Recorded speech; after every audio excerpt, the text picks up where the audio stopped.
अस्सलाम वालेकुम दोस्तों। गज़ा में हमास के कमांडोस ने इसराइल के साबिक आर्मी चीफ को ऐसा सबक दिया है जो वो अपनी सारी ज़िंदगी याद रखेगा, लेकिन एक दाद इसराइल के आर्मी चीफ्स को देनी होगी कि वो ऐसा काम करते हैं जो पाकिस्तानी आर्मी चीफ नहीं करते। ये भी आपके सामने रखेंगे। गज़ा में दोस्तों साबिक आर्मी चीफ के बेटे को मार दिया गया है। इस वक्त सीज़ फायर के बाद से अब तक दोस्तों 87 के करीब इसराइली फ़ौजी मारे जा चुके हैं गज़ा में, जबकि 17,000 से ज़्यादा गज़ा में आम शहरी अपनी जानों से हाथ धो बैठे हैं। अब इसराइल के साबिक आर्मी चीफ हैं गाडी आइज़न, उनका बेटा गमीर आइज़न गज़ा में हलाक हो गया है।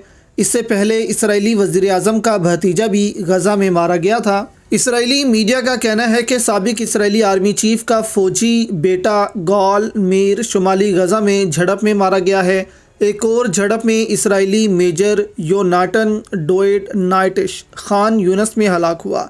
इसराइली फ़ौज ने ज़मीनी ऑपरेशन में अब तक 87 इसराइली फ़ौजियों की हलाकत की तस्दीक कर दी है। अब देखें, इसराइल जितना इस जंग को ईज़ी समझ रहा था, इतनी ये जंग ईज़ी है नहीं। इसराइल के पास इस वक्त 1,60,000 के करीब फ़ौजी हैं, रिज़र्व्स भी हैं, लेकिन एक्टिव जो हैं उनकी तादाद सिर्फ़ 1,60,000 है और पाकिस्तान के पास तकरीबन 6 लाख से ऊपर एक्टिव आर्मी है। तो अगर ऐसे ही इसराइल अपने फ़ौजियों को खोता रहा तो ये इसराइल के लिए बहुत मुश्किल होगा।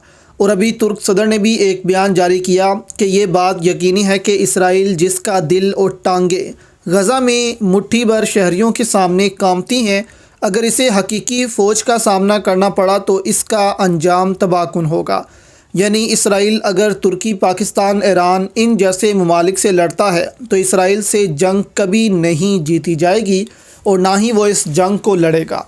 इसराइली वज़ीर आज़म ने भी गज़ा के मामले में कहा है कि अपनी मौत के ज़िम्मेदार गज़ा के लोग खुद हैं, जिन्होंने हमारे इनखला के हुक्म की तामील नहीं की और अपने घरों में ही रहे। लेकिन इस सारे सिनेरियो में दोस्तों एक चीज़ है जिसकी दाद देनी पड़ेगी इसराइल को, कि वो एक है सिर्फ़ अपने मकसद के हसूल के लिए। और वहाँ के आर्मी चीफ़ अपने बच्चों को भी फ़ौज में भेजते हैं कि जाओ लड़ो।